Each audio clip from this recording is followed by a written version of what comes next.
Hello and welcome. The Autism Intervention Research Network on Physical Health is pleased to welcome you to our second research day. My name is Dawn Rudolph, and I work with the Association of University Centers on Disabilities, or AUCD, a proud partner in the AIR-P network. I am happy to serve as the meeting MC today, and I'll be going through first just a couple housekeeping items. The meeting is recorded and it will be archived. You'll get a link to the archive in an upcoming AIR-P network newsletter.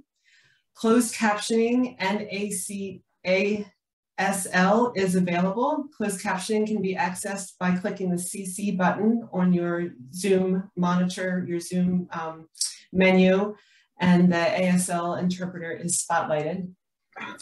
Participants are muted with video off throughout all of the main room sessions, and you'll be able to unmute and turn your video back on during the breakout sessions for greater engagement there. You are welcomed and encouraged to use the chat box at any time throughout the whole meeting, and especially in the breakouts as well. During the Q&A sessions in the main rooms, you can also raise your hand and we can unmute you to ask comments and questions. We will be seeing in the first set of breakouts, the rapid fire presentations. We'll be very excited to see the research being shared there. Those presentations are carefully timed. So if you see an image of a Washington, D.C. monument, that is a prompt to let the presenters know that there's maybe 30 seconds left in their presentation. And it's also a fun hint for the things that might be ahead of you when the pandemic is over and we can all visit DC again. We will have an evaluation at the end of the meeting.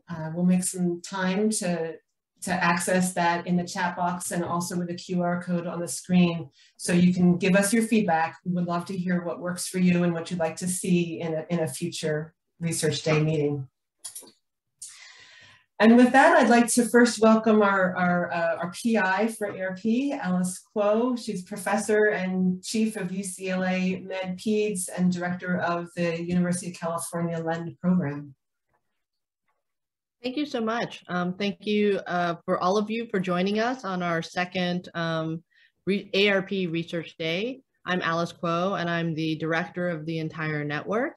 Last Research Day, we went over sort of the basics of the network. So I don't want to repeat that for many of you who have already joined us for that day. But today I'd like to give you an update. They're recording from our last Research Day in case you missed it. But today I'd like to give updates of what we've done in the last 6 months or so. Next slide, please. This is our usual disclosure that we need to put in for all of the work that we do related to the network. This is also a shout out to the Maternal Child Health Bureau at HRSA, and I see several of our federal partners here, so welcome. Next slide, please. So we've been busy. We're pretty much at about a year into the project, out of a 5-year project, and a lot of the first year was setting up many of these programs that we want to use to let people know about this new way of thinking about physical health that I detailed last time. I'm going to go over our monthly webinar series, which again, I see many familiar names here today. And I hope you've enjoyed some of the topics that we presented on. I feel like many of them are very provocative and very cutting edge for highlighting a different way that autism-related research can be. We have launched our AIR-P Scholars Program. We have our first cohort and are in the middle of selecting our second cohort. And so I'll give some information about that. We have a new partnership with OAR and are collaborating on a community grant model that I'll go over as well. And then our publications, we have what's planned to be an annual supplement in the journal Pediatrics, in addition to other journals that we hope to start publishing this different type of work in, and I'll go over that as well. Next slide, please. So our monthly webinars, thank you again to those who've attended over the past I guess now 10 months, we've had over 500 registrations total, 11 webinars, because we just recently had one, that's true.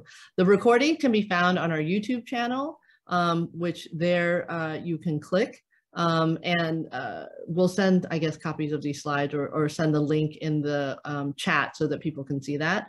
And our next, we usually do them towards the end of the month, although it's at the discretion of the speaker's schedule. Our next webinar is Tuesday at the end of this month, November 30th, from 4 to 5 East Coast time. Again, this seems to be the ideal time for all of our varied people across the country for the different time zones. So this seems to be like the perfect, sweet spot. Dr. Lindsay Shea, who's here today, and her team will be presenting on utilizing a cross-system framework to guide research on autism and criminal justice intersections. So in our AIR-P network, we're very interested at the intersections of autism and other issues such as COVID, racial, ethnic disparities, and so on. So I think this will be a really fascinating webinar. Please feel free to join or look at it on our YouTube channel if this time doesn't work for you. Next slide, please. Our AIR-P Scholars Program. So this is our strategy to train a new generation of researchers who will focus on the physical health of autistic individuals. We did award small grants to young investigators or new investigators, I will say. It's not about age, but new investigators. And they're a range of doctoral students, postdoctoral fellows, and junior faculty. 2 of our scholars are presenting on their project today. So please definitely sign on to those sessions and support these new investigators. And we are currently reviewing applications for round 2. So the deadline has closed. And we're planning to do the review process now and announce our awardees in about a month or so. And then in the spring, we will be releasing information for round 3. So this is really a concrete strategy in which we are supporting these new investigators with mentoring and with feedback on their project and opportunities for them to not only present at a national forum, but also publish in our publications. So I'm really trying to give these new investigators a boost to their careers. Next slide, please. Our community grants. So many of you are familiar with the Organization for Autism Research. They've done amazing work, and their focus really is on supporting, autistic individuals, family members, community groups to develop materials that will enhance the lives of autistic individuals.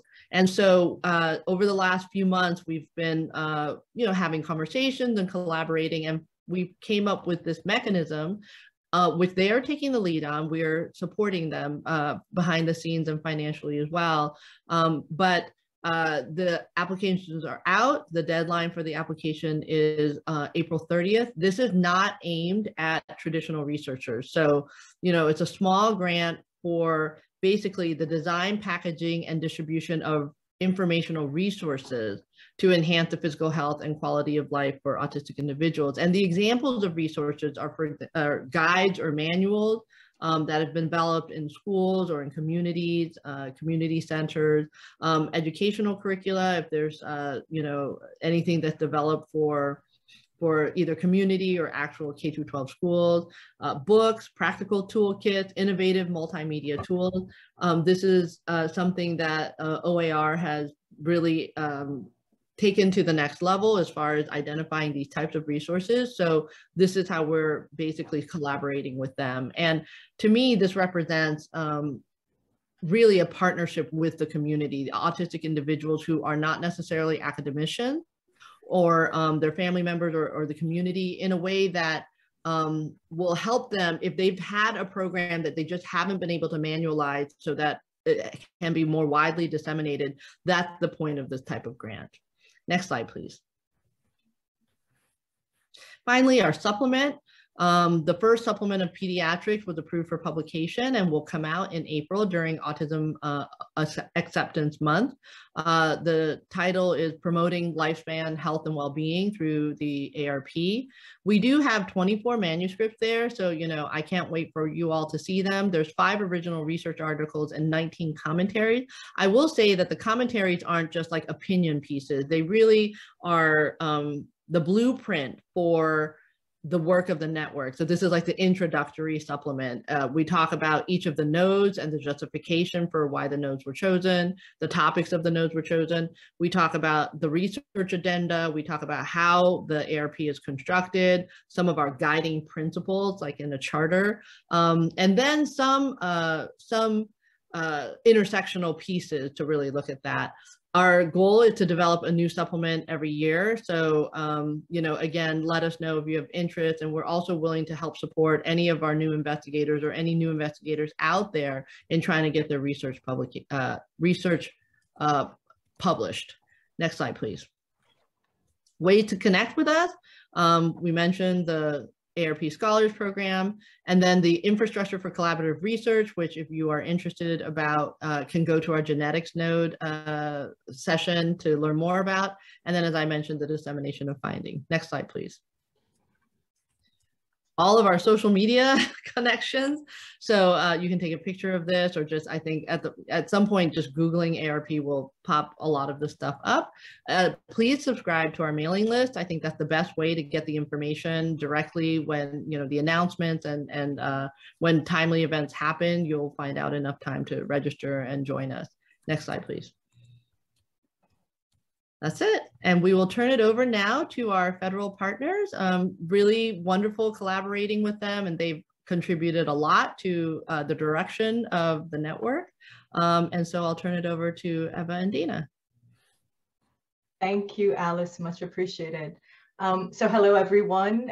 My name is Dr. Eva Singh Murray, and I'm a senior health scientist and project officer within the Division of Research in the Office of Epidemiology and Research at the Maternal and Child Health Bureau. And I'm joined today by my colleague, Dr. Dana Mason, and we are both the federal project officers that support this research network. And we bring you greetings on behalf of Dr. Michael Kogan, the Director of the Office of Epidemiology and Research, and Dr. Ray Lee, the Director of the Division of Research. Next slide, please. And a little bit about our agency. We always love to take the opportunity to remind folks about who we are and what we do. The Health Resources and Services Administration, or HRSA, as we are known, is an agency of the U.S. Department of Health and Human Services. It is the federal agency focused on improving healthcare for geographically isolated, economically or medically vulnerable populations. And our programs assist those in need of high quality primary healthcare, people living with HIV/AIDS, pregnant women and mothers, and the training of health professionals. And tens of millions of Americans receive quality, affordable healthcare and other services through HRSA's 90+ programs and more than 3,000 grantees. Next slide, please. The Maternal and Child Health Bureau's mission, or MCHB, is to improve the health and well-being of America's mothers, children, and families. MCHB envisions an America where all mothers, children, and families are thriving and reach their full potential. And our programs serve more than 50 million women, children, families each year, including half of all pregnant women and 1/3 of all infants and children in the US. And our programs rely upon evidence-based strategies and are data-driven. Next slide, please. So the Division of Research administers 4 broad grant competitions, as you see on this table. And these include the Research Network Program, the Field-Initiated Innovative Research Studies Program, known as the FIRST grants, the Secondary Data Analysis Research Studies Program, known as SSTAR grants, and the Single Investigator Innovation Program, or SIP. And roughly half of our portfolio has a broad MCH focus, while the other half is focused on autism, and AIR-P falls under the Autism Research Network grant competition highlighted in red. Next slide, please. We have a few announcements and updates that we'd like to share. In terms of an upcoming NOFO, we are excited. We have 2 Single Investigator Innovation Program, or SIPs, that will be recompeted in FY22 with a forecasted post date in grants.gov of January the 4th, 2022, and an estimated application due date of April 4th, 2022. And in this case, we will have 1 NOFO with these 2 separate SIP opportunities that is currently under draft. So we're still working on the final draft, and they are the Autism Transitions Research Project and the Autism Longitudinal Data Project. And so those 2 SIPs will be on 1 NOFO, and it'll be coming out soon. So we encourage you to subscribe to alerts related to this NOFO on grants.gov, should there be any updates to the, and also to subscribe to our division listserv as well. We are also excited about our Enrich Webinars. This is Enrich stands for Engaging Innovations and Challenges.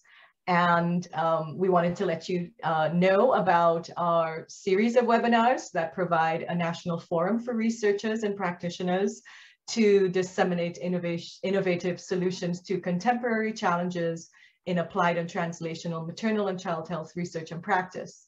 And each event features 1 or more speakers who are experts in the field. And recently we presented on research grant writing basics in MCHB, OER, DOR, that's where we are. So it was very much tailored to our grants, and it was entitled Grant Proposal Overview, Exemplary Tips and Examples. And we've done other topics in the past, such as succeeding in research, developing your conceptual model, advancing adolescent and young adult health in COVID-19 pandemic, responses and adaptations, and COVID-19 and children's well-being, a rapid research agenda. These are just some examples. So we encourage you to register for our upcoming webinars and review our archived recordings using the link on the slide. And so, next slide, please. And as you know, COVID-19 has unfortunately broadened disparities among the vulnerable populations we serve. And MCHB has incorporated health equity into our research strategy plan, as well as our strategic research issues. To advance health equity, MCHB is also committed to better understanding the diversity of the researchers and trainees funded through our grants. So we ask our grantees to provide annual demographic characteristics of their researchers and trainees. And these data will be aggregated across programs so we can better understand the diversity within our research investments. We are also exploring strategies to increase the diversity of our researchers and better support underrepresented researchers as well as minority serving institutions. So we're also continuing to think strategically about performance measurement over time, which measures directly address health equity, and examples may include things like maternal and infant mortality, initiation and sustainment of breastfeeding, the timing of prenatal care, or the timing of early interventions. So those are just a few MCHB updates that we wanted to share, and we welcome you to the AIR-P Research Day, and we look forward to ongoing collaborations. I will now turn over to Dr. Dana Mason. Thank you. Next slide, please. So this is just a note for some and a reminder for others that MCHB is routinely in need of scientific review members with your type of background, your type of expertise.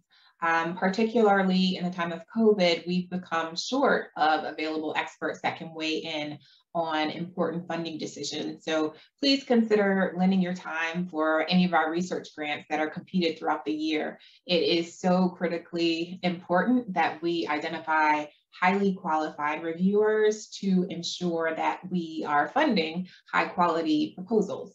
So please reach out to us if you are interested in serving as a reviewer, and keep in mind that honorarium is provided for your time. Next slide, please. So typically we are in search of reviewers who have a doctorate, have experience as a PI, or has experience in the administration of research grants or programs, and has relevant or authored publications. So our topics vary. So again, if you're interested, please reach out. Next slide, please.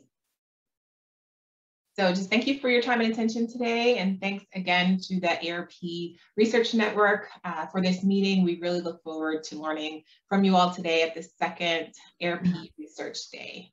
Next slide. Thank you so much.